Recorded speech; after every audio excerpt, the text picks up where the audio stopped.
जिसको हम कई मेल किए अपने लेख के लिए, न तो लेख छपा न कोई उत्तर। हम उनकी वाली विचारधारा में फिट न बैठती हूँ। आजकल इंटेलेक्चुअलिज्म विचारधारा का खेल है, जिसमें कोई जाना माना पत्रकार जो कभी भी कह सकता है कि काश उन्होंने कंडोम लगा लिए होते तो 5-6 करोड़ कार्यकर्ता न होते इस देश में। जब मैं फेसबुक पेज चला रहा था तो द ललन टॉप, जिसका फेसबुक पेज हमने लाइक कर लिया था, वो ललन टॉप के फेसबुक से एक पोस्ट होता है, उसका टाइटल था मांसाहार करने वालों को हथनी की मौत पर दुख जताने का अधिकार नहीं। अब टाइटल में न तो कोई फुल स्टॉप था न क्वेश्चन मार्क। अब इस टाइटल को पढ़कर किसी को भी लगेगा कि इस पोस्ट या न्यूज लिंक में कुछ ऐसा लिखा होगा जिसमें मांसाहार क्यों नहीं करना चाहिए इसके बारे में बताया गया होगा, मगर ये है नहीं। इस लेख को लिखने वाले कोई हिमांशु सिंह हैं जो सिविल सर्विस की तैयारी कर रहे हैं। यह सब लिखा है इनके ही लेख के ऊपर। इससे ज्यादा निजी जिंदगी में हम नहीं जाएंगे। जब आप लोग इनका लेख पढ़ने के लिए खोलेंगे तो सबसे ऊपर आकर्षक और भ्रमित करने वाला टाइटल, जिसे बिजनेस की माया भी कह सकते हैं, टाइटल है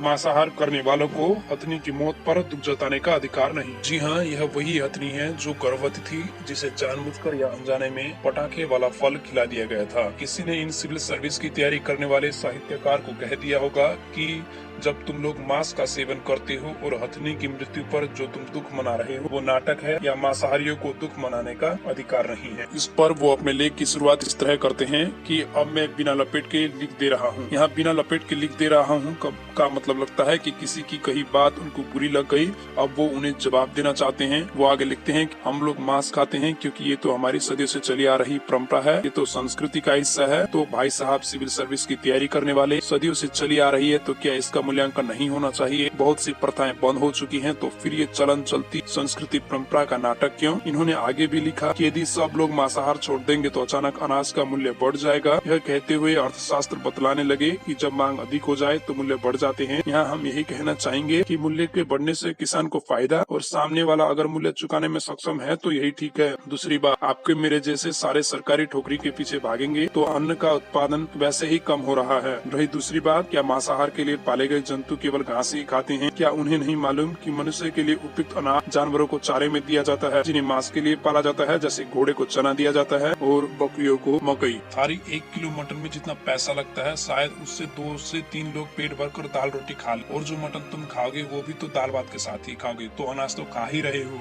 मांस बिना तुम मर नहीं जाओगे। इन्होंने अपने को सही साबित करने के लिए आगे और लिखा।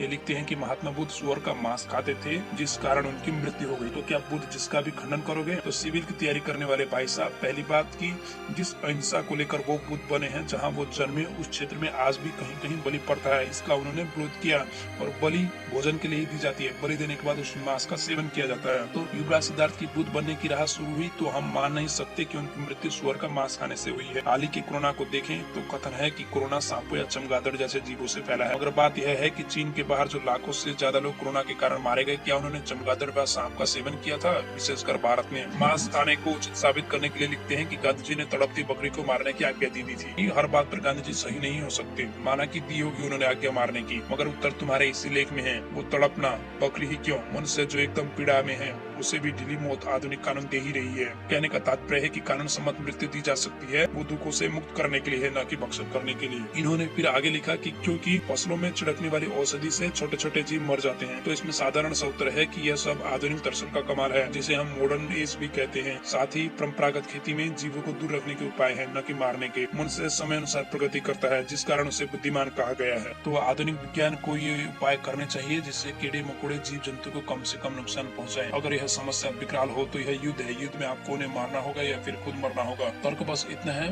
बुद्धि वाले 2 पैरों को चाहिए कि नए नए उपाय कर उन जीव जंतु की रक्षा की जानी चाहिए। हाल ही में टिड्डों का आक्रमण इसी श्रेणी का है। वो उनकी तरफ से युद्ध है जिसमें हमें अपनी रक्षा करनी है। मांस खाना कैसे सही है, इसके लिए वो एक और उदाहरण देते हैं कैनाइन दांत का। लिखते हैं कि जब तक कैनाइन दांत है तब तक मांसाहार मनुष्य के लिए प्रकृति सम्मत है। तो भाई साहब, कैनाइन दांत तो पांडा के भी है, हिप्पो के भी है, गिलहरी के भी होते हैं, वो तो न खाते मांस। कई बार सुनने को आता है कि बोचने ने चले खा ली, यह हार्मोन का बिगड़ना होता है। आपके हाथ की ज्यादातर उंगलियों के नाखून काम के नहीं है, तो फिर कैनाइन दांतों से जैसे आप मांस चबाने की बात करते हैं, नाखून से क्या करोगे? अंत में तो हम इतना ही कहेंगे कि कभी मनुष्य रहा होगा बंदर, अब वो नहीं है जो पहले था। आपके पास बुद्धि है व्यवस्थापन करने की, उसे कीजिए। अगर अगर केनाइन दांतों से ही काम चलाना है तो छोड़ दे सिविल सर्विस की तैयारी, नाखून बड़े कर ले और जाए जंगल में शिकार करने। अंत में आगे आपने कहा कि मांस खाना और जीभ को प्रताड़ना देना अलग है, तो कभी आपने देखा है कि बजनी ऊंटों को कैसे हलाल किया जाता है? एक नुकीले से धार से गर्दन के नीचे से छेद किया जाता है, घंटों तड़पती रहती है और उसके बाद उसकी मृत्यु हो जाती है। अगर आपको लगता है कि जीभ का एकदम दड़ाम से अलग करके मांस का भक्षण किया जाना उचित है, तो दुनिया में लाखों करोड़ों लोग बेसहारा मंदबुद्धि हैं, जिनके होने से किसी को कोई फर्क नहीं पड़ता, उल्टा किसी राष्ट्र का बोझ कम हो जाएगा। अगर आप जैसे लोग एक झटके में बिना पीड़ा दिए उन लोगों को मारकर खा लें। संस्कृति और परंपरा का क्या है? एक और परंपरा जन्म ले लेगी और आपकी छठी सातवीं पुश्तें कहेंगी कि यह हमारी परंपरा का हिस्सा है नर भक्षण करना, मगर हम उसी का मांस खाते हैं जिसे एक झटके में मारा गया, जो बेसहारा थे। क्योंकि हम इंसान खाना बंद कर देंगे तो जानवर का मांस का मूल्य बढ़ जाएगा और अनाज का